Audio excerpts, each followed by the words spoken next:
Right. Good evening. How's everybody doing tonight? Good, wonderful. All right, so we are going to start tonight just like we started last night for those of you who were here. So that means I need to ask first, how many of you were not here last night? Raise your hand. Beautiful, wonderful. We're so happy you're here tonight. So look around, raise your hands again. Those of you who were, look around, okay? Now, what I would like you to do is get into a little group of 2 or 3, maybe 4 at the most people, and share, if you were here last night, one thing that stuck with you still today that we talked about last night. And if you weren't here last night, what brought you here today? And then I'm going to actually say, once you do that, maybe stay sitting kind of near each other, because we're going to have more opportunities tonight to share as we go through the evening, because we're talking about stories. So we're going to take some time to share some stories tonight. All right, so take just a couple minutes to do that as we get started.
take about 1 minute to finish up your sharing.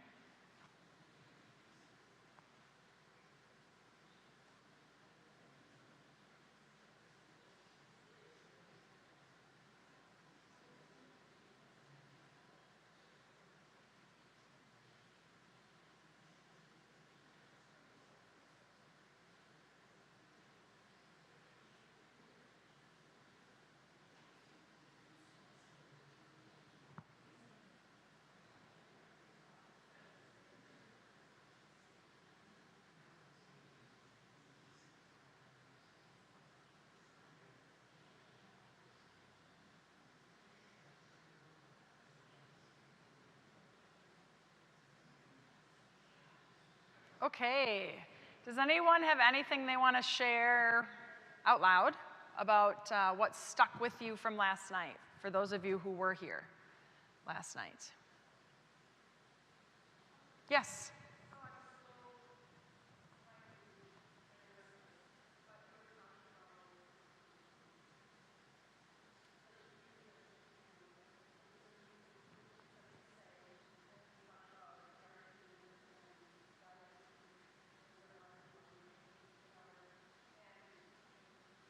Yeah.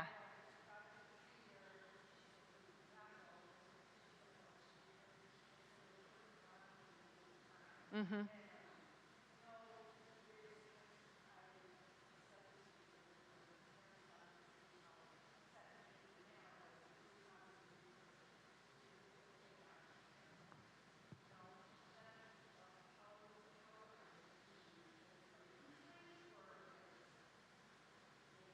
Right.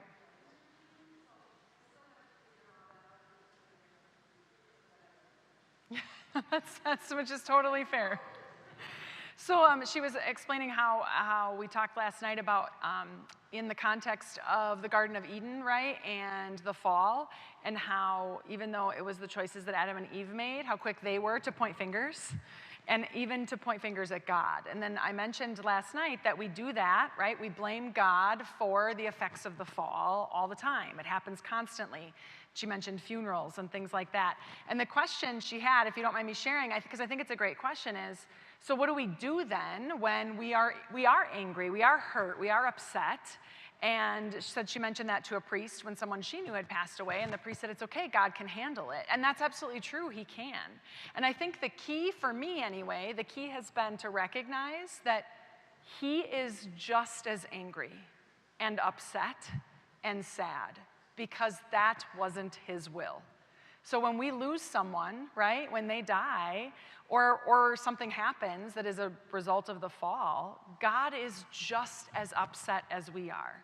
Now, the beautiful thing is he can be upset and then bring goodness, right? He can then give that person eternal life, and there's all this wonderful effect that can happen afterwards. But I think to just recognize, yeah, and we should be upset. We should be angry. We should be hurt at some degree, because there's a part of us that recognizes this isn't the way it's supposed to be. It's the way it is now, but it isn't the way it was originally created to be. And so that is something that causes sadness and grief and anger and all of those feelings. I look at the example of Jesus when Lazarus died, right? His friend, and what does he do? What does it say? Shortest verse in the Bible, right? And Jesus wept. He wept because he recognized in that moment, this is awful. This is not the way that things are supposed to be. And this is horrible and painful. And the difference is that that's a communion then that Jesus can step into and restore. And so even the death that enters in as a result of the fall, Jesus restores that broken communion in that moment for Lazarus, as that reminder to us that death does not get the final say anymore. It doesn't make it less sad or hurtful when it does happen. That was great. So thank you. Other things from last night? Yes. Mm-hmm.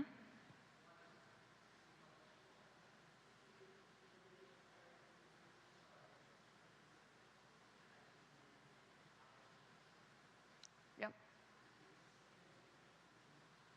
That's a great question. So she's talked about how we talked last night about the two different types of suffering that are in our world. The suffering that's a result of the fall, and the suffering that is a result of trying to live as Jesus' disciples, right? The life of discipleship that has very real suffering with it.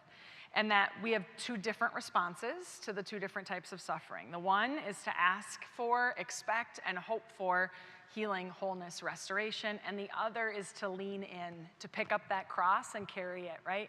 And then she said, the question is, how do we know which one? How do we know which type of suffering we're experiencing in any given moment? And that is a great question. And I will say that the best answer I have heard to this question has to do with looking at the communions. I think there were 5. I'm on the spot right now, right? The communions that were broken because of the fall. And if the suffering is a result of one of those 5 broken communions, it is a type of suffering that we should and can absolutely go to the Lord and say, please bring your healing, wholeness, and restoration. And those broken communions, I'm going to see if I get them all, if I can, on the top of my head.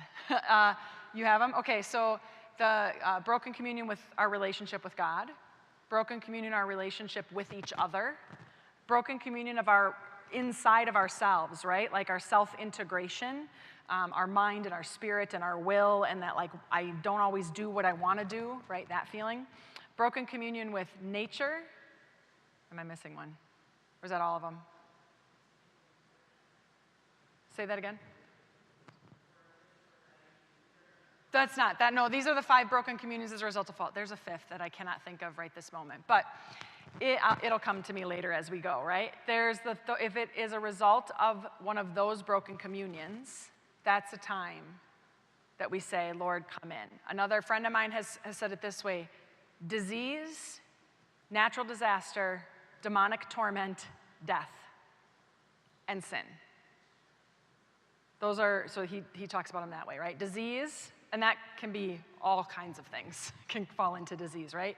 Disease, natural disaster, demonic torment, death, and sin. Those are the things that are a result of the fall. If you look at the curses, you can see them all laid out right there. Those are the ones that we say, no, this is not God's ultimate will for us.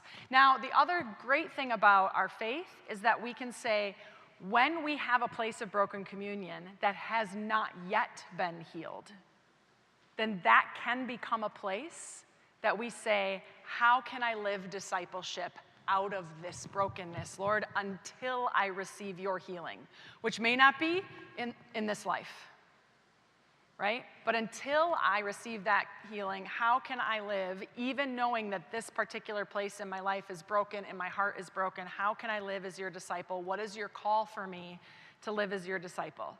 And in some cases, I mean, in the case of sin, we know what the call is, right? If we have a place of sin in our lives, we know, how do we receive the healing for that?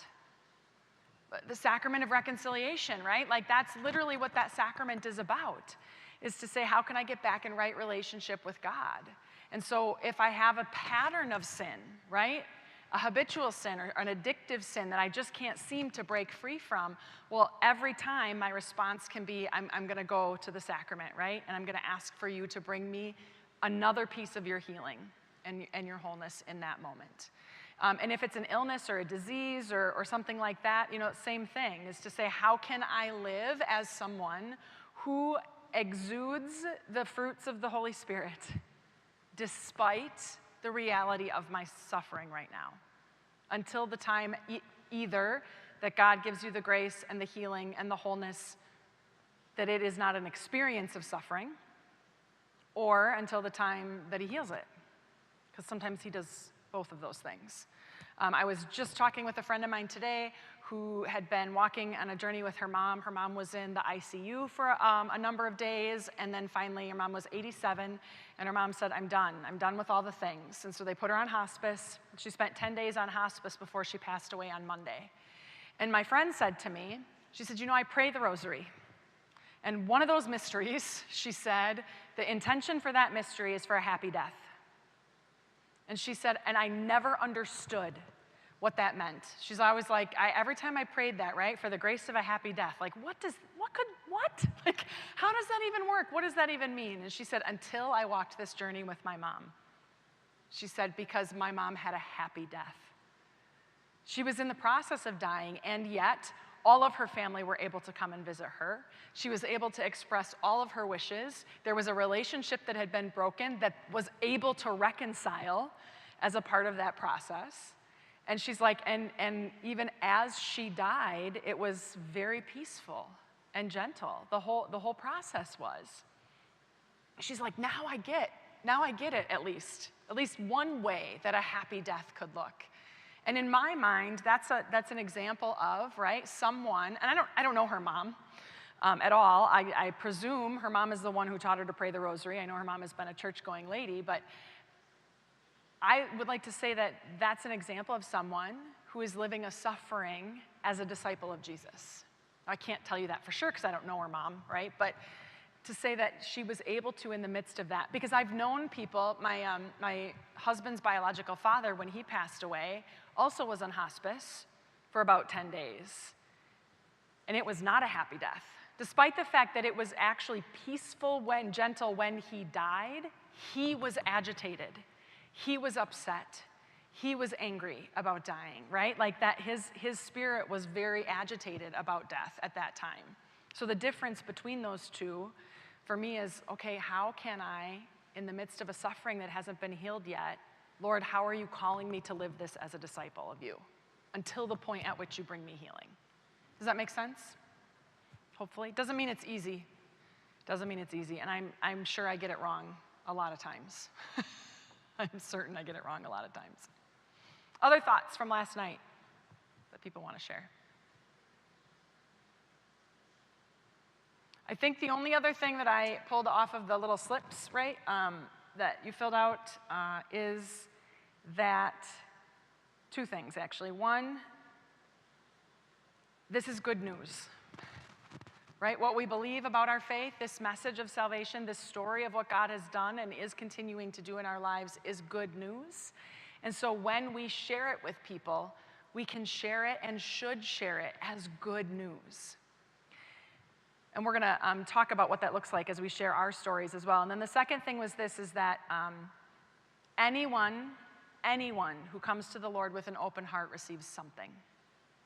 We don't always receive what it is we've asked for, not specifically, but we always receive something because he is a good Father who is constantly, completely, and totally pouring himself out as gift to us. And because he's a good Father, he gives good things to his children. Right? And this is all throughout Scripture. One of my favorite Scripture passages related to this is Jesus saying that, what father, if their child asks for a loaf of bread, would give him a rock, or if he asks for an egg, would give him a snake?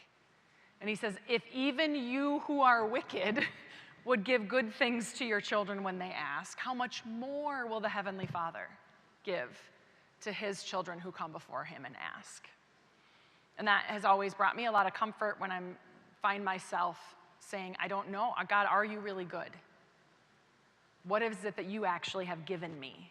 As opposed to what am I just blaming you for that has come as a result of the fact that we live in a fallen world. So those are my kind of one things that I hope we can take away from that from last night. So tonight we're going to talk about what does that mean then in the context of sharing your story? How do we share stories of faith? And how do we do so in a way that is maybe a little bit more fruitful or a little bit more intentional than the ways that we've done it before? I hope by now you know and you've heard enough that it's not about sharing doctrine. That's not what we're talking about tonight, right? And that is important and that is necessary. And it is a part of the journey of discipleship to come to understand what does the church teach and why. But what we're talking about tonight is how do we share our experiences of God with people? Because that opens them up to the possibility that maybe God could work that way in their lives. I do this a lot, and in a lot of situations and circumstances, I will have people who have been, usually it's people who have been Catholic their entire lives, have always kind of been churchgoers, have had life happen to them, but nothing catastrophic, but just the regular, what they would say, the regular struggles of life. And they will come to me and they'll say, that's really great, but I don't have a story. And I say, yes, you do. Yes, you do. Everyone has a story. Everyone has a story. You have a story. You do not have to have been a drug addict on the streets of San Francisco who saw the Blessed Mother appear out of a miraculous medal and speak to you and become a priest in order to have a story. Okay? Those are cool stories, don't get me wrong. And I love hearing the stories of the way the Holy Spirit manifests, right, in signs and wonders to people. I think that's amazing and beautiful and wonderful. But even if that's not what has happened for you, you still have a story. And the reality is that for those of us who maybe haven't had those St. Paul, right, booming voice, blinding you, fall off your horse kind of moments in our lives, it is even more important that we share our stories with people. Because there's this silencing effect that has started to happen. It's been happening for a long time. It happens even worse in the Midwest. I gotta be honest. We're really bad at this in the Midwest. Part of that is because we are raised Midwest nice, right? We're polite to your face. And we also are raised that there are certain topics that don't make for polite conversation. I was raised this way, right? You never, ever, ever talk about politics, religion, or money. Because it's not polite. It's not polite. You don't want to offend somebody. And so we don't talk about these things. But the problem is what has happened is that because we have stopped talking about the ways that God is writing his story into our lives, people actually believe that God doesn't speak to them. He doesn't talk to them, that he's not working in their lives anymore. Because the only people who are sharing their stories are the drug addict on the side of the road who had Mary appear out of the miraculous medal. And they look at that and they say, well, that's never happened to me, so I clearly don't have that. God's not working that way in my life. So those of us who maybe don't have stories that are full of, right, flash and bang, it's even more important for us to share, because what it does is it opens people up to the possibility that what happened to me could happen for you. And the way it happened to me could be similar or could connect you with the way that something has happened to you. I cannot tell you how many times I have shared with someone a piece, just a little part of one moment of my story, and they go, well, something like that kind of happened to me once. And then they start talking about it, and as they talk and as they share, they start to recognize that maybe unaware, God had been working in their life. It had just never occurred to them that that fantastic coincidence or that particular experience or that feeling in that moment might have been God working, until I share with them that's how God worked for me. That's why it's so important for each one of us to know our stories and be able to share them. So you have a story. Bishop Ricken from the Diocese of Green Bay, where I live, he says it like this. He says, everyone is somewhere on a journey of faith. Everyone is somewhere. No one is nowhere. Where you are is where you are. And that's okay, because Jesus will meet you there. Wherever you are in your story right now, whatever God has already done that you've been aware of and not aware of, and whatever he is doing today and whatever he's going to do tomorrow, I just want you to know that wherever that is the right place for you to be today. Where you are is where you are, and that's okay. And he comes to meet us there every time. Wherever we are, he meets us there and then invites us to take the next step, to follow him, to walk with him, to grow deeper into relationship with him. Now, there are really 3 different journeys that each of us are kind of walking on this spiritual life, all right? We think of it as one kind of journey of faith, but the reality is there's like 3 different, oh, am I getting interrupted? Take 2. Take 2. All right, thank you for your patience, and thank you so much, Tech. I have to do that at my parish, so sometimes. All right, so 3 journeys, right? We talked about everybody has a story, we're all on a journey. There are actually 3 different journeys that we kind of experience in our life and in our faith. And part of our challenge is that we sometimes confuse these journeys. So the first journey is the one really that we kind of have been talking about the most. It's our interior personal journey of faith, right? That's one journey that we go on. That's the journey of what have my experiences of God been? When have I had encounter moments that I knew God was present, that I knew he was real, that he kind of broke through into my life in some way? What are the experiences that I have had of Jesus bringing me healing, wholeness, restoration, mercy, salvation in some way, shape, or form? And how have I committed my life to being his disciple, right? How have I said, yes, Jesus, I want to follow you. I want to do that. I don't know what it means maybe, but that's what I want. So that's one, and then living that out, right? Growing as his disciples, and then where he calls us from there. So that's one journey. That's an interior journey, right? That is a journey that I cannot look at you and know where you are on that journey. There's no metric that's going to tell me, as somebody who's not you, where you are on your personal interior journey. The only thing I could do is sit down and have a conversation and ask questions about your experiences, right? Where you are, what's happened, what your relationship with God is like, to try to draw that out. So that's one journey. The second journey that all of us are on are what we would call the ecclesial journey, the church journey, right? And that's the journey into the sacramental life of the church, right? That is also a journey that at some point we enter into life with Christ through baptism, right? We receive First Communion, and we are fed, and we are filled, and we are sent, and we are part of community and communal worship, and all of that happens as part of that sacramental life. We are confirmed in the Holy Spirit, and we are sent on mission, right? We have a specific vocation that we're called to live out, and there are sacraments for those vocations. And over the course of our life, we have these moments where we have need of healing, right? We have need of spiritual healing. We have need of all the other kinds of healing. And we have two sacraments of healing, the anointing of the sick and the sacrament of reconciliation, to help us along that journey.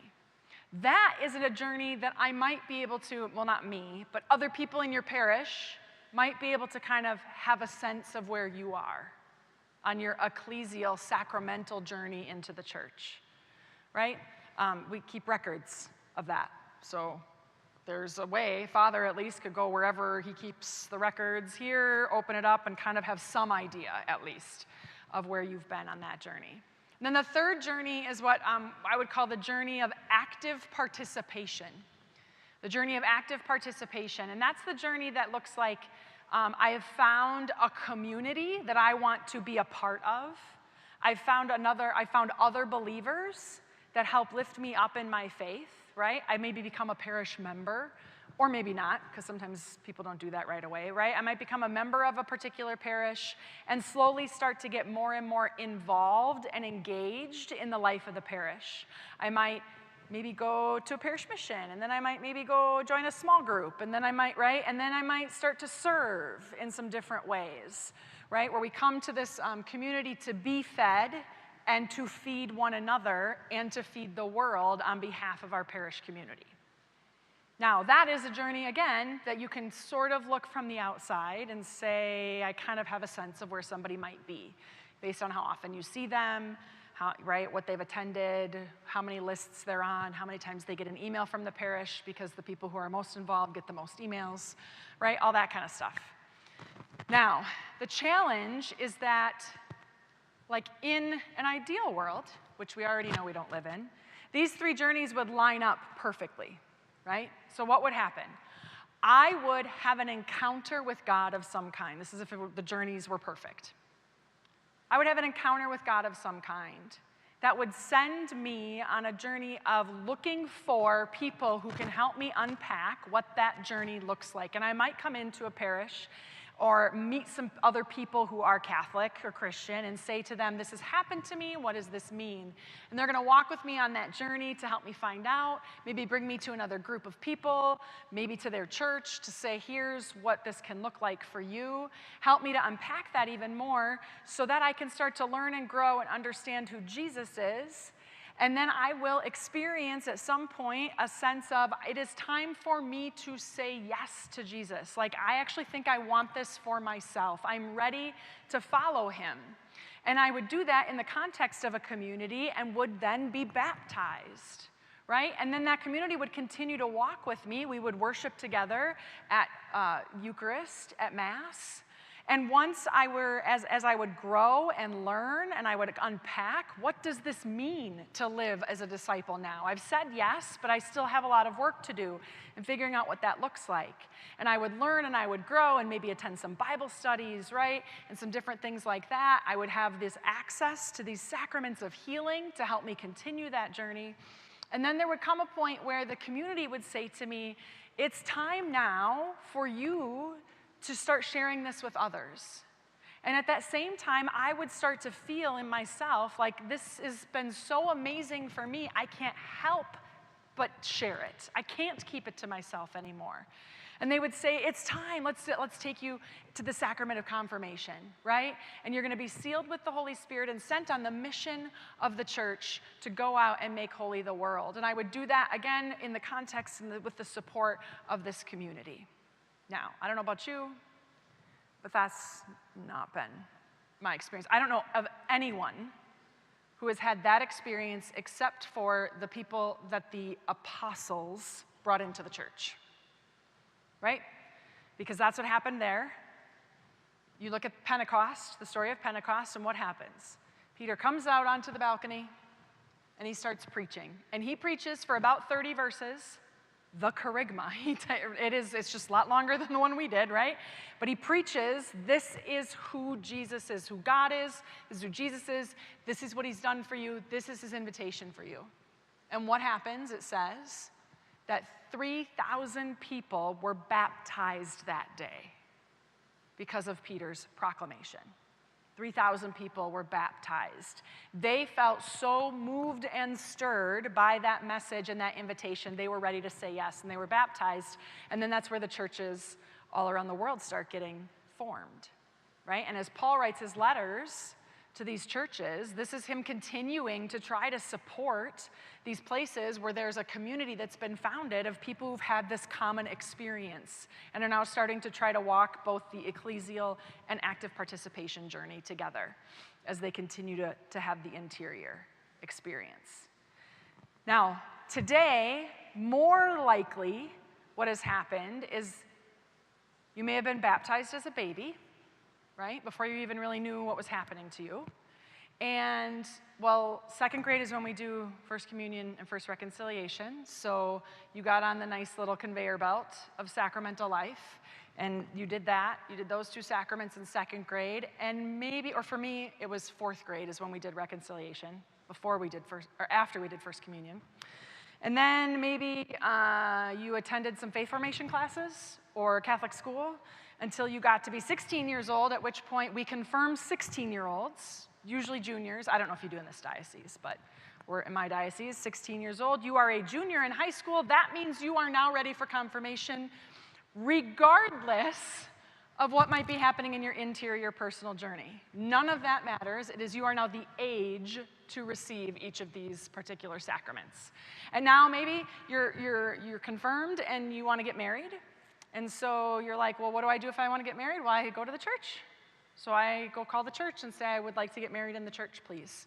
With not really maybe an understanding of what the sacrament of matrimony is for the church, but just the church is pretty, and it's what you do. And it's what my parents want, it's what my grandparents want. So that's what we're going to do, right? And maybe you have some classes, and maybe not, to help you learn that. But that's often an ecclesial journey that is completely separated from our personal interior journey. The reason this matters so much is that, first of all, we who are inside the church need to make sure that we don't confuse our journey of participation or our ecclesial journey with what's happening inside of me. Just because I come to church every Sunday, or pray the rosary, or volunteer, or show up at all the things, or have been confirmed, or go to reconciliation, does not actually tell me anything about my experience of Jesus in my life. So I need to make sure for myself, if I'm going to look at my own story, it's to say, if maybe confirmation wasn't a profound moment for you, what was your experience of the Holy Spirit at your confirmation? What made that a profound experience? What did God do in that moment? Or if it was a mass or a confession, right? That we really focus not on what the church did or what I did. I went to confession, right? But what did God do for me in the depths of my heart in that particular moment? That's really important for us to clarify. And part of that is because we use shorthand. Those of us who have been in the church for a long time, we use shorthand. And so if you ask me for a story of the way God has worked, I might say something like, and this happened, I was working with a parish staff on what were their stories. And the pastor started, his first draft of his story was this. I was really struggling when my father passed away because we had not had a great relationship. And I had really wanted to have more reconciliation in that relationship than I was able to have with him before he passed away because of the way that he passed. And so there was still some anger and some bitterness and some resentment and some hurt that I was carrying into my father's funeral mass because I was just not feeling settled about how that relationship had been. And he said, and so I went into the mass and I said my father's funeral mass. He said it was a profound experience for me to stand up there and say these prayers that I'd said how many hundreds of times for how many hundreds of people, and to say them on behalf of my father and for my father. And he said, and after that mass, I realized that I had a great sense of peace, that I knew my father was going to be okay, that God was going to take care of it, and that just because my father was gone from this life did not mean I would not ever have a chance for that reconciliation that I needed. So that was the first draft of this pastor's story. Now here's the thing that was missing. Do you know what was missing? Can you tell what was missing from that story? Whose name didn't get mentioned once? Jesus or God? That was a story that was all I was feeling this way, and then I did this thing, and I felt this way, and then afterwards I felt this way, right? It's important for us. Now, those of us who were listening to his story, we speak the shorthand. And so when he says, I said my father's funeral mass, we knew that was shorthand in his mind for what God had done through that funeral mass for him. And when we asked him about it, one of his staff members said, you know, Father, you didn't actually mention God. And he went, oh, he's like, well, because of the funeral mass. He's like, at that mass, I thought God really came and he was with me, and I had a huge sense of peace at this particular moment of consecration.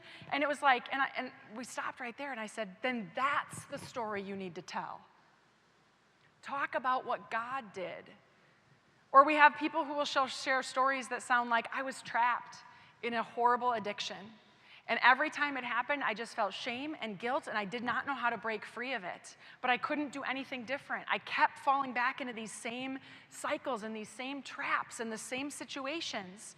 And I just kept trying and trying and trying. And suddenly I realized, you know, I've not gone to confession in 30 years. And I was so desperate, I thought maybe that will help. And so I went to confession. And after that confession, I realized that I felt a little better, and I didn't have that same tendency. In fact, it took me 2 weeks before I fell back into that same addictive sin that had been a daily thing. And I realized, okay, 2 weeks, that's it, I need to go back to confession. He said every time I went to confession, it was a little longer and a little longer until he said, it's been 5 years and I have not struggled with that again. Not since then. Again, who's missing from that story? Explicitly, he never mentions God or Jesus in that story, right?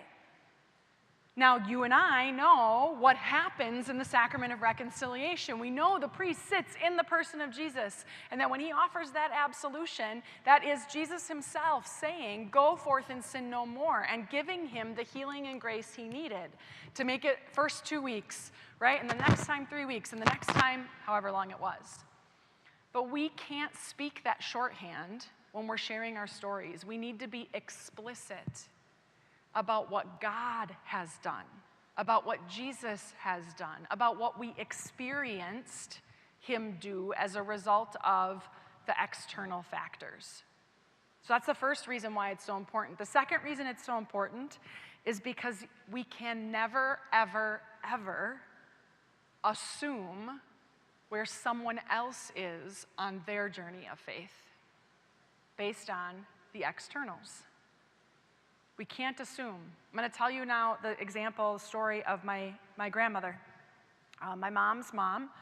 My grandma was a farmer's wife, right, for most of her life. Short, like 5 foot nothing. Little grandma. She was very, I was going to say she's very sweet. She wasn't sweet. She was kind, which is different, right?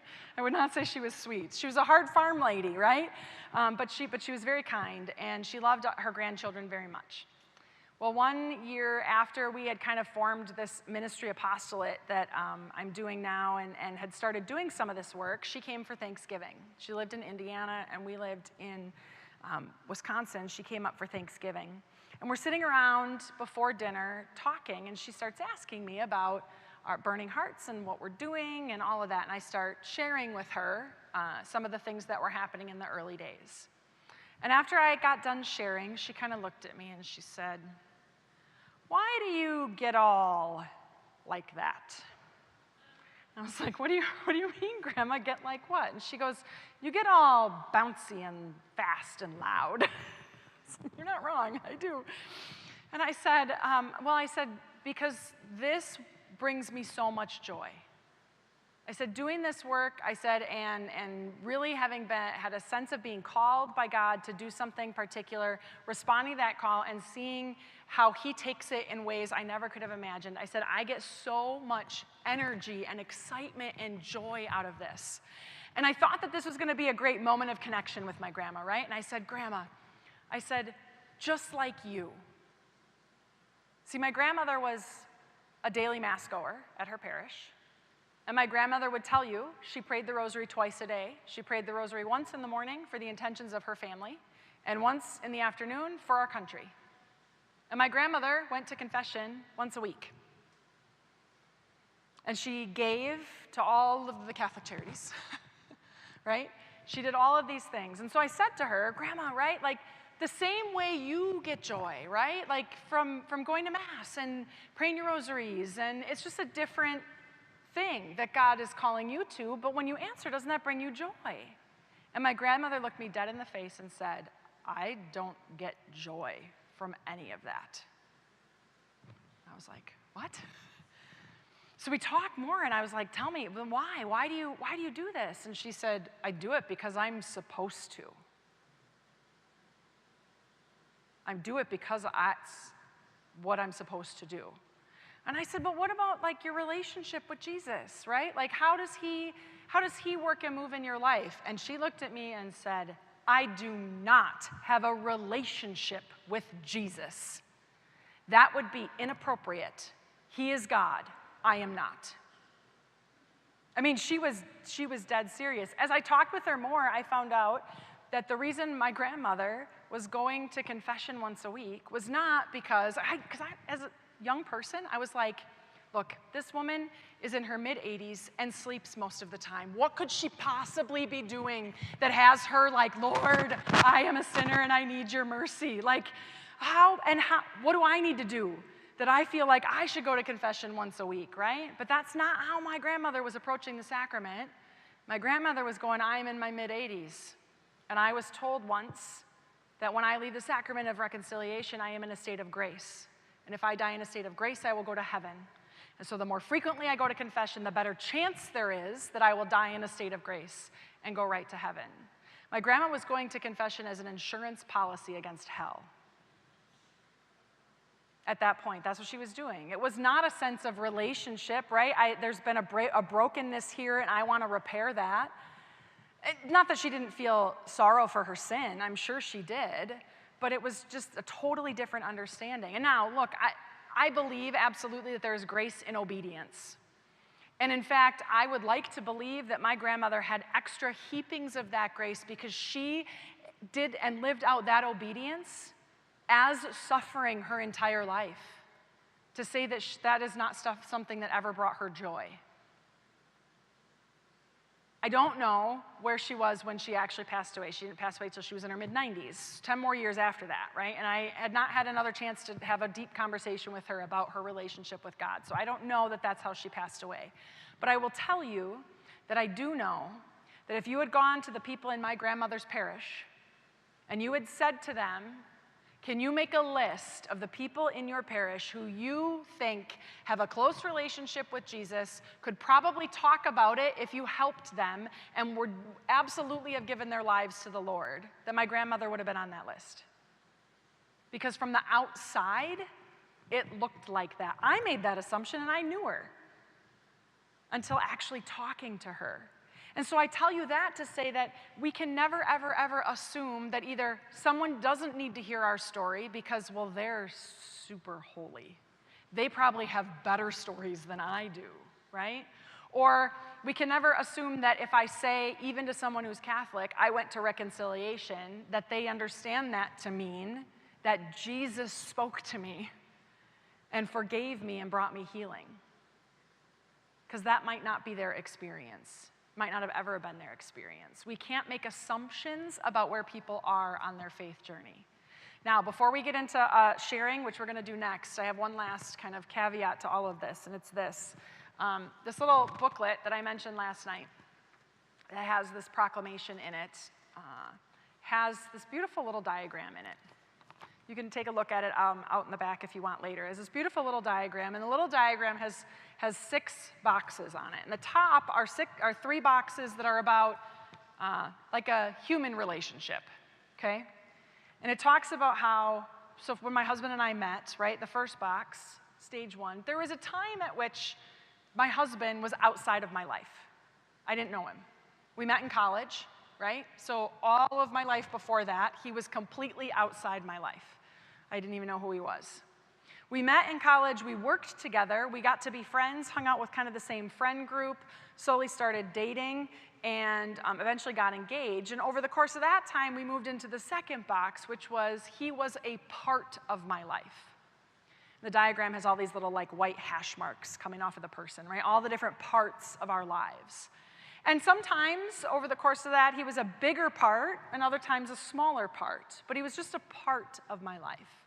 But there came a moment at which we had to make the choice, I had to make the choice, to say, I am ready for my husband to become the center of my life. And when did that happen? The day that we got married, right? We walked down the aisle, and in front of God and our pastor and our family and friends, we made a commitment that you will now be the center of my life. Does that mean I was a perfect wife because I had made that commitment? No. He certainly was not a perfect husband. Right? I'm not perfect. In fact, I will tell you, I made that commitment without having any idea what I was committing to. Right? And even now, we've been married 21 years, and there are some days that I'm like, what? That's what I said yes to. Okay, let's go, right? So there comes a point, though, that we make that commitment to one another. It's not a sorta, kinda, right? There's not like a in-between 2 and 3 for my relationship with my husband. There was a time he was a part, a big part, but still just a part, and then a time I said, you are now the center of my life. It's like being pregnant, right? You can't be kinda pregnant. It's binary. You are or you aren't. Well, the booklet then says that similar is our relationship with Jesus, right? There is a point at which he is outside of our lives. Now, for a lot of us, like if we were baptized as babies, that might have been, and our parents raised us, right, in the faith, him being outside of our lives might have been very short period of time. But then he just becomes a part of our lives. And even all through growing up and going to Catholic schools and all of that, like there was a long portion of my life where I knew a lot about Jesus. And I would pray, so I knew he was real, but it was not something that had much impact on my day-to-day life. It wasn't something that I thought about constantly. It wasn't something that I felt like I was super committed to other than I had to because my parents took me on Sundays, right? It was really my parents' faith at that point. And so he was a part of my life. But there has to come a moment for each of us where we say, yes, Jesus, I am ready to make you the center of my life. And for each one of us, that happens at a different time. And it may be that you can't even remember what that moment was for you. And that's okay if you can't exactly remember it. But maybe you can. But there comes a point at which we say, yes, I'm ready. I'm ready to follow you. Does that mean we are perfect Christians? No. Any more than me saying yes to my husband meant getting married meant I was a perfect wife. It means sometimes we've said yes to Jesus without having any idea of what that was going to look like or what we were actually saying yes to. And we spend the rest of our lives trying to figure that out, trying to continue to walk deeper into that relationship that we've said yes to. And so the question that each of us needs to ask ourselves on a regular basis is, when it comes to the 3 boxes, where am I in my relationship with Jesus? Well, I can tell you none of you are in the first box because we've been talking about them tonight. So your options are 2 or 3. Where would you say you are? Is he a part of your life or the center of your life? I listened to Peter Kreeft. You might be familiar with him. He's written a lot of books. I listened to him give a presentation on this little booklet one time. It's by CCO, which is the Canadian version of Focus on Catholic campuses. But it's what they do in Canada. It's called CCO. And he was giving a presentation on this little booklet. And he got to this part. And I'm going to tell you he said it, because then you get mad at him if you don't like what he said. But what he said was this. He asks people this question, and a lot of times people will say, well, I'm like a 2.5. And he says, okay, so there is no 2.5, right? Just like when it comes to marriage, you either are married or you're not married. There's not like a sort of married. Not a sort of pregnant. You either are or you aren't. This person is the center of your life or they're not yet the center of your life. And he says, if you're not sure if you're in 2 or 3, he said, imagine if you were, God forbid, to leave this parish mission tonight and on the way home were to die. And Jesus himself were to meet you at the gates of heaven. No St. Peter, no angels, nothing. Jesus himself were to meet you at the gates of heaven and look at you and say, why should I let you in? What would your answer be? Now, Peter Kreeft said, well, I'm going to say it more gently than he said it. Essentially what he said was, if your answer sounds like a spiritual resume, Jesus, you should let me in because I'm a good person, I go to church, I've raised my family, I've tried to do the right thing. I've never murdered anybody. I pray. I read my Bible. He said, then I'm going to say, then there is a deeper invitation for us. There's not just one right answer to this question, but an answer that would maybe indicate more that we are over in this box 3 would be, Jesus, because you suffered, died, rose, and ascended into heaven for me. Because you have brought me all of this, all of the healing, all of the blessings, all of the mercy, all of the wholeness, because I've seen this in and throughout my life repeatedly over and over again. And because you have offered me and invited me into relationship with you so that I can experience eternal life. That's why. Because of what you have done, Lord. Now, I will tell you that there is an absolute oldest child type A part of me that really likes to believe that if I answered that way, Jesus would say to me, how do I know that you accepted my invitation? I could be like, here's my list, right? Here's my list. But I don't think that's the case. I don't think that's the case. See, the only thing that we bring with us when we die are our hearts, either conformed to his or not. Either hearts of stone or hearts of flesh that he has given us. So, it is important for each one of us as we start to think about sharing our stories to ask ourselves, have I made Jesus the center of my life? Have I accepted that invitation from him? And then this is the beautiful thing about it, right? Every time we encounter his story, every time we see him moving and working, every time we experience another healing, wholeness, restoration moment in our lives, he has another invitation. It's never just one, right? Every single time he has another invitation for us to take a step, to walk a little deeper. I will talk to people sometimes and they'll say, well, I'm not a disciple. I'm not a disciple, right? I'm not holy enough to be a disciple. I'm certainly not a missionary disciple. Oh my goodness, like I could never be that. I'm not holy enough. And I want you to hear me when I say that discipleship is not a height of holiness. It is not to stand on the mountaintop or to look at other people up on a pedestal and say, well, they are clearly disciples. Look at them. Aren't they amazing? Discipleship is a depth of relationship. And because he is infinite, there is an infinite depth to that relationship. And every time we encounter him, he invites us to take another step.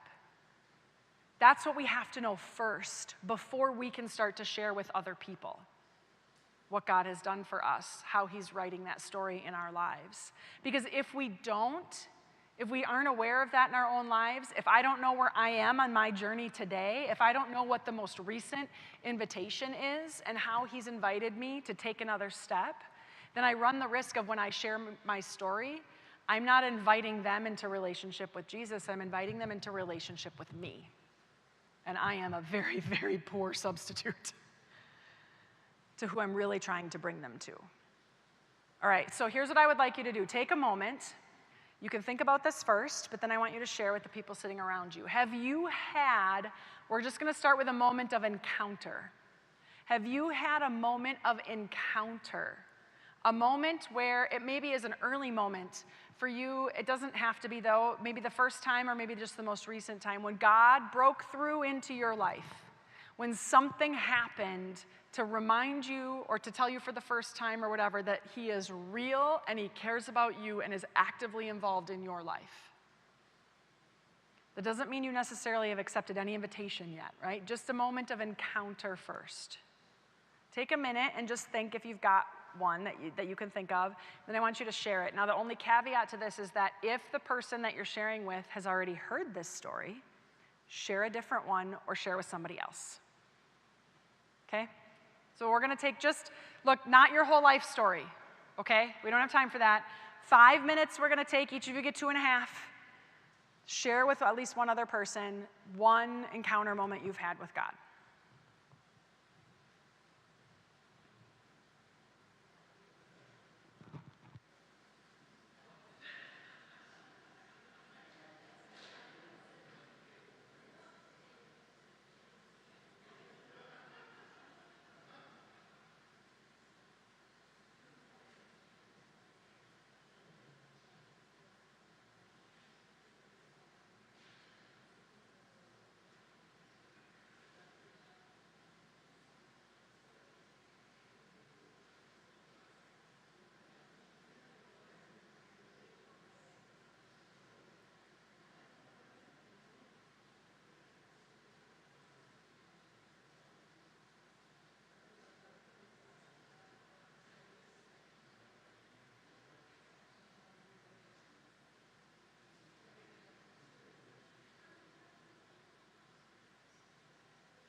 2 minutes. You have 2 minutes left.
Take about 30 seconds to wrap up whoever's sharing right now.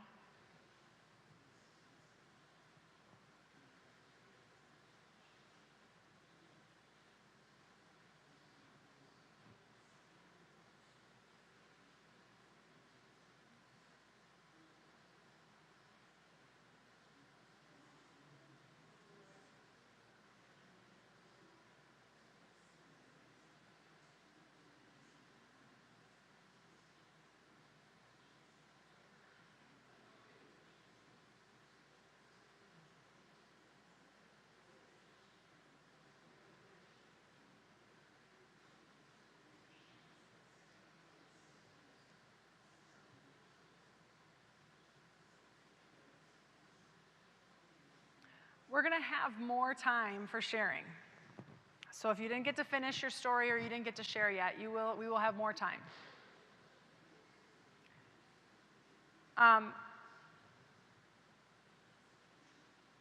Praise God for these stories, right?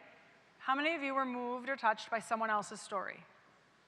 Right. Yeah, we are, right? When other people share, it's an opportunity for us to be fascinated with the way God works in someone else's life, to see echoes of it in our own lives, right? How many of you heard something that you're like, oh, that reminds me of something that happened to me?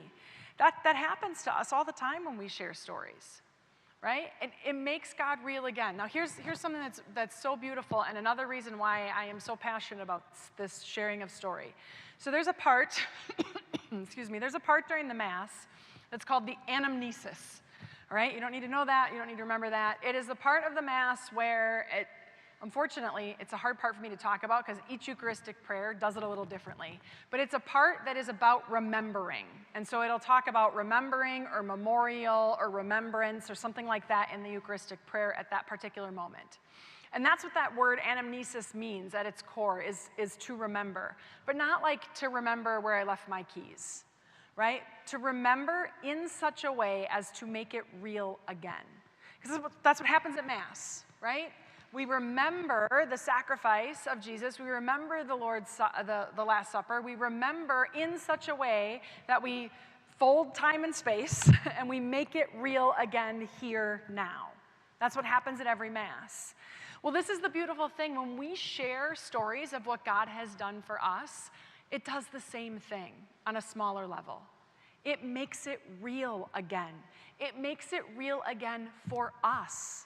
Each one of us, as we share our stories. When I share a story of something God has done, I frequently find myself choked up and tearing up, even if I've told that story 20 times before. Because every time it makes it real again for me, that God is working and active and moving in my life, and it makes it real for other people as well, that God moves and works and acts this way. The very first time that I can remember having an encounter moment with God, I was at a World Youth Day trip to Paris to see the Pope. I was 17 years old. I was going to World Youth Day not because I cared about seeing the Pope or about church or about anything else, but because I was 17 and the only way my parents were letting me go to Europe was on a church trip. And I was like, I'm in. Like, how can I make this happen? It was with Pope St. John Paul II, and he did this. There were lots of amazing things that happened, but the primary story I want to tell is we had the opening mass for World Youth Day. And it was on a horse race track that had been cleared out for all these people. And in my memory, there were 1 million people on this horse race track, right? It was just packed full of the pilgrims and young people who had come to be part of this World Youth Day experience. So I'm there at this mass. We are probably 3/4 of the way back from the main altar, which is like this huge dais, right, that the Pope is standing on, and I can barely see what's happening up there. There is like white somewhere, right? And I'm like, well, that's him. I actually have a photo that is me taking a picture from my disposable camera through my binoculars. That's a bigger, blurry, white blob photo, because you can't actually like zoom right when it comes to that. So, and as we're going through this mass, there are 2 parts of the mass that really stood out to me. One, we were experiencing that we got to the part of the Lord's Prayer, right? And we had our Walkmans that were tuned to the radio station that had your language translation of the Mass, because this is people from all over the world. So they had translators, and they were broadcasting on a particular radio station. And so I had my Walkman, and I had my headphones. Well, I had one headphone on and one headphone off, because I was talking to my friends, right? Like, because I was 17. And I remember we get to this part of the Mass, and all of a sudden, at the exact same time, all of these million people, it was probably like 100,000, I don't remember how many were there, but a lot of people started saying the exact same prayer at the exact same time in 1 million different languages. And there were people around us that I could hear saying this prayer in languages I'd never heard. I couldn't tell you what even language it was. And I remember being so overwhelmed that I couldn't even say the prayer myself in English. Because I was just like, this is unbelievable. These are people that I couldn't hold a conversation with because we don't speak the same language. But when we do Mass, we do. We do. We can pray the exact same prayer at the exact same moment. It was my first experience of the universality of the church, right? Fast forward into the Mass a little bit, and we get to communion. Now, as you can imagine, with all of these many young people pilgrims at an outdoor Mass, which means it rained the night before, because if you're going to have an outdoor Mass, that's just what's going to happen. It's going to rain. So it's like muddy. And let me just say, not the most reverent of communion experiences I've ever seen. They gave the precious body, no precious blood, they gave the precious body to the priests and deacons who were the Eucharistic ministers, and they each had a server with a blue umbrella. And they went out into the crowd, into all these different places, and then they gave the instruction, find the nearest blue umbrella. So you're just looking over the sea of heads, where's the closest one? Okay, over there. So we start making our way, and it's like over backpacks and sleeping people, and right in mud and around, and trying to we go receive and get back to our little patch that we were sitting in. And I sit down, and I sat with my knees in my chest, because there really wasn't much room, right? There was no kneeling room for sure. So I'm sitting with my knees in my chest, and I have my hands folded and my head down. And I will tell you, not even because I was really praying, because I was a Catholic school kid. And after you go to communion, that's what you do, right? Like, okay. So I'm in this kind of position, and all of a sudden, as I'm sitting there, I start to feel a warmth that starts in the very center of my stomach and starts to spread. And that warmth spread all the way to the top of my head and the tips of my fingers and the tips of my toes. And I remember thinking, uh-oh, what's happening? And because I was a very self-conscious teenage girl, do I look weird? And so I have this moment where I look up, like, is anyone looking at me, right? Nobody seems to notice. Okay, so I go back to my position, and then I did pray. And the prayer it was not glorious, it was not beautiful, it was not eloquent. It was, hey, God, so what? Like, that was it. Like, what's happening? What is this? What's going on here? And in that moment, I had, the best way I can describe it is that if I were to, God downloaded, right, in that moment, the absolute certainty into my heart that Jesus was really present in the Eucharist. Now, I was a Catholic school kid and I was a good student. So up to that point, I could have told you about transubstantiation. I could have told you about substance and accidents. I could have told you about the, right, body, blood, soul, and divinity, real presence of Jesus in the Eucharist. But in that moment, it went from something I knew to something I knew. 100%, no question. That's really Jesus. Now, I remember we went on with the trip and had lots of other great experiences. We went home, and at the first Mass at my home parish, I remember right before communion having kind of like a, what if it happens again? Like, that would be so cool, right? And so I go up to receive communion, get back to my pew, and now I'm in it. I'm like, let's go. And nothing happens. And I say I was a good student, but I did have a little moment, like maybe because the Pope consecrated, like it was like super Jesus, right? Doesn't work that way. Same Jesus, no matter who consecrates it, right? But what was beautiful is that even though I didn't have that same experience, I was very aware that the certainty that that was Jesus had not left. Like, I knew. And I will tell you that for the rest of my life, since that point, there's only been one time that I ever had a moment of going, is that really Jesus? And it's a long, convoluted story, but come to find out, I was in an adoration chapel at the parish that I worked at, and I was praying in adoration, and all of a sudden was like, what? Is that Jesus? And then I was like, oh my gosh, what's wrong with me? I've had this certainty since I was in high school. Why am I plagued with these doubts? Lord, what are you doing? Like, all of this, like, massive turmoil. And the next day I found out that due to this crazy circumstance of events, there was an unconsecrated host in the adoration chapel that day. For a very short window, but it just so happened to be the window that I was there before they realized what had happened and fixed the issue. And I was like, that's so cool. Like, not that there was not Jesus, and don't do that, that's bad, but, right? Like, that certainty never left. Now, that was an encounter moment. I did not give my life to Jesus because of that experience. I had a lot of college that happened. And I was not ready for that yet at that point. But even through some of the darkest times that I had in my life, even some of the times I was the furthest from God and the furthest from church and was struggling the most, there were times where I would go seek out a church, a Catholic church, because if I didn't know anything else, I knew that was Jesus in the tabernacle. And so I knew that was a place I could go to be with him, even if I didn't know anything else. And that it brought me so much peace through a lot of different things that went on with my life. Now again, encounter moment, not a conversion moment. My conversion did not happen until much later when I was in college. When I was in college, I was a volunteer for a youth ministry program.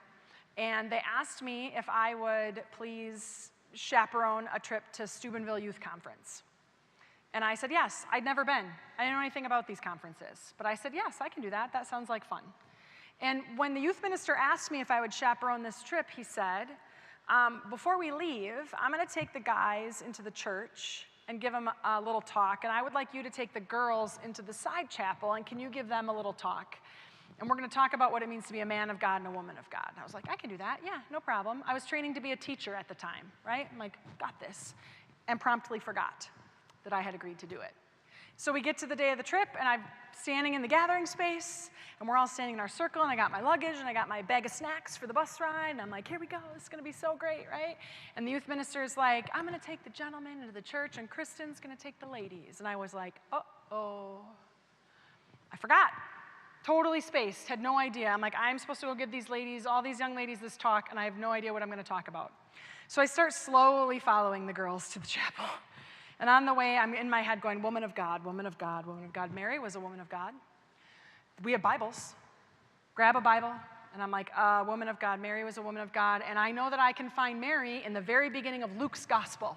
And I know how to find Luke's gospel, so I'm all set. So I open up to the beginning of the Gospel of Luke, and I start to read the story of the Annunciation, hoping it was longer. It is not that long of a story. And the whole time I'm reading this story, I'm thinking, dear Lord, please give me something to say when I get to the end. So I read the story, and I finish up, and I say, Mary was a woman of God. When we think about what it means to be a woman of God, I said one thing it means is saying yes to God, being willing to say yes to him, even if you have questions and doubts and you aren't sure what that means, still being willing to say yes. And I'm certain I said many other life-altering things to these young ladies, but that's the only thing I remember saying. The reason I remember it is because we get to the Steubenville Youth Conference. And if you've ever been to one of these conferences, it was at a university, and the gym was set up for reconciliation. And it was set up with all these little pairs of chairs everywhere throughout the gym, and there was a priest in one chair. And then there was a line of people at the door to the gym, and the lady who I like to think of as the sacramental hostess, who stands at the door to the gym, and as you come forward, she directs you which open chair to go to. And I think they do it this way so that all the teenagers don't go to Father Mike Schmitz and leave, Father whoever, Bob from, the local parish, and nobody goes to him. So they'd start ushering people in. Now, there was a young lady on this trip who had not been to confession since her first reconciliation in second grade. And she was in my small group. And after one of the experiences at the conference, she said, I think I need to go to confession, but I'm terrified. And I was like, I will go with you. I mean, not with you, but I'll go wait in the line with you. I'm like, you got this. I will be there every step of the way. And while you're in your confession, I'll be praying for you. And so we go and stand in this pretty long line. And I'm hyping her up, and we're talking about an examination of conscience, and I'm reminding her, she's asking questions, what do I say, what do I say, what do I say, what do I say? And finally I was like, you just get in there, sit down, and say, Father, I haven't been to confession since my first reconciliation, I don't remember what to do. And he will tell you, he'll walk you through it. You don't have to remember anything else, it'll be just fine. So we get to the front of the line, and the sacramental hostess, directs the young lady to the chair with the priest, and I'm standing there at the front, and I'm like, look, this is so awesome. I'm like, look at her go. I'm so great, I'm such a good small group leader. And then the hostess turns to me and is like, and you can go over here. And I was like, what? I hadn't prepared to go to reconciliation. It was like, I'm not here for me. I was, but look, I'm an adult on this trip. There is a giant line of teenagers behind me. And I'm an oldest child, and I follow the rules. And so she tells me to go. I'm not going to be like, just kidding, and escape. Everyone will watch me. And as a chaperone, that's a bad look. So I go and I sit down with the priest that she directed me to, who in my memory was a 97-year-old Capuchin. Now, I'm sure he was not quite that old, But he was this older, and he was Capuchin. He had the brown, robe on. And I sit down, and I'm like, Father, listen. I am here as a chaperone on this trip. I got in the line to help one of the teenagers because she was nervous about going. I said, and then they directed me to you, and I'm sitting down here, and I said, and my mind is blank. I know that I have sins, but I did not do an examination of conscience. I'm really sorry. This is what comes out of my mouth. Can you give me confession for not doing an examination of conscience? And he was so sweet. He looks at me and he says, that's okay. Why don't you just tell me whatever's troubling your heart the most these days? Now, before I had left on this trip, my husband, now husband, had proposed to me. And I had said yes. It was at my sister's high school graduation party. I was thrilled. I thought this was everything I wanted. And then proceeded to get the worst case of cold feet that I have ever had in my life. And the whole bus ride, and even a lot of my prayer on the trip up to this point was, what did I do? Is this right for me? Is this really who I want to be with for the rest of my life? I said yes. Did I even think about it? Or did I just get swept up in all the, all of that, is going on. And all of this comes pouring out at this poor little Capuchin priest. And he looks at me as I dump all of this on him, and he says, okay, so thank you so much for sharing that. And he takes a minute, and he just says, he says, I would like you tonight, during our adoration together, to reflect on Our Lady of the Annunciation.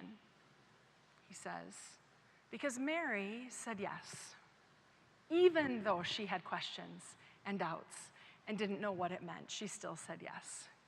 And I don't remember anything else he said. I walked away, and I felt like I had lovingly and gently been hit upside the head with a 2x4. Like, hey, pay attention. Literally, this is what you said. This is what you said. Listen to it for yourself. And so that night in adoration, I had a phenomenal prayer experience, and really was a moment of me saying yes. And I said yes, not just to getting married, which I'd already said yes to, so that was good, but also like, yes, Jesus.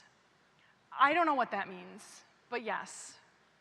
I've come on this trip. I've been doing this youth ministry thing as like a side, look good on my resume for when I want to get a teaching job someday, but I think I'm actually more in than that. I'm ready to take the next step.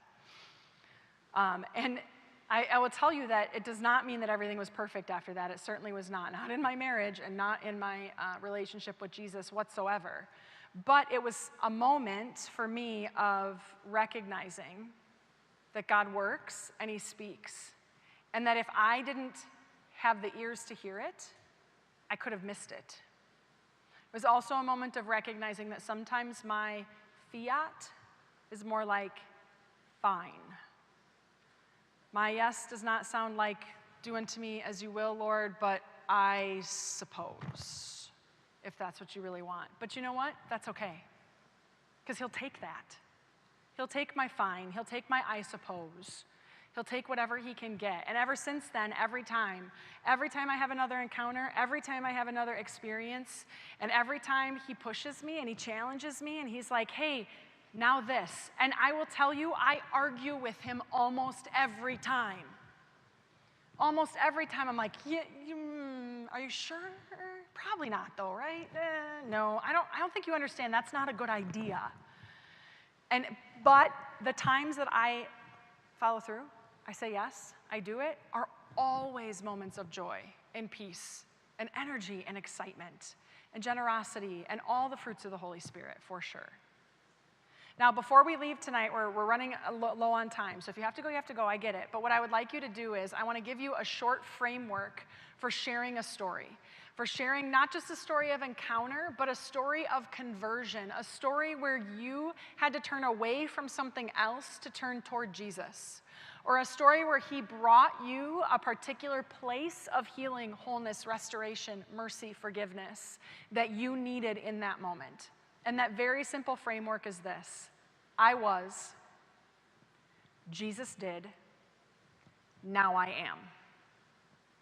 I was, Jesus did, now I am. Remember we said earlier the key? Jesus is the one who acts in your story.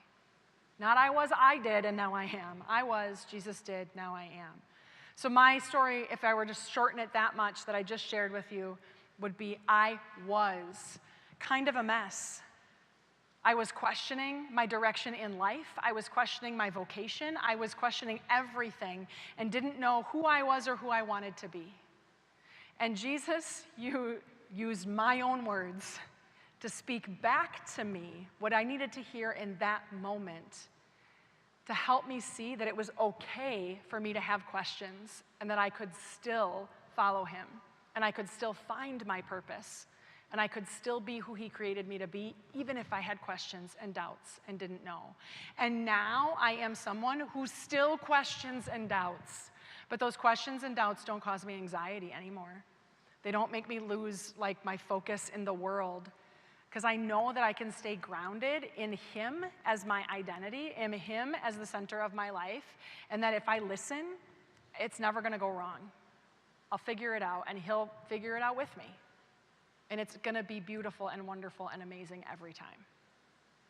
So this is what I would like you to now share. Now, if you didn't get a chance to share before, you get to talk first. All right?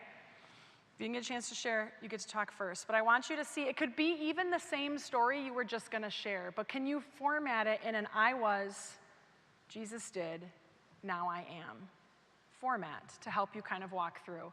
That's how we're going to end tonight. That's our closing. So I am going to tell you that I have 2 additional resources that I put out tonight that you're welcome to grab from the counter in the back. The first one is called Discover Your Story. If you are struggling to even figure out how God is working in your life, if you're like, I'm struggling to come up with an encounter moment even, this can be helpful in helping you kind of walk through some of the things that have happened in your life and help you identify how God might be present. It's just a reflection that kind of walks through that. So that could be good for that. If you know that already, but you're not sure how to share, or maybe what part of your story to share. My dad likes to say our stories are an accordion. Rarely are we called to pull out the whole thing, right? It's about knowing what part to pull out with what person at what time. But if that's what you're working on, then this unpacking your story might be more helpful. And it actually walks through how does your story connect with those movements of the kerygma? When did you know God's unconditional love? When were you aware of some brokenness as a result of your sin or the result of living in a fallen world? What did Jesus do for you in that? What was the invitation he had for you because of that? And how did he bring you to new life when you accepted it? So it walks through that. That's this other reflection. Again, those are on the back table. You're welcome to grab one on your way out if they're helpful. They will also be on our website, so you can download them if that's something you prefer. But we had copies, so I brought them along with me. All right, so your task now is to share, I was, Jesus did, now I am. When someone is sharing with you, what I want you to do is allow yourself to be fascinated with the way God works in someone else's life. Just to witness to what he has done. All right? Go.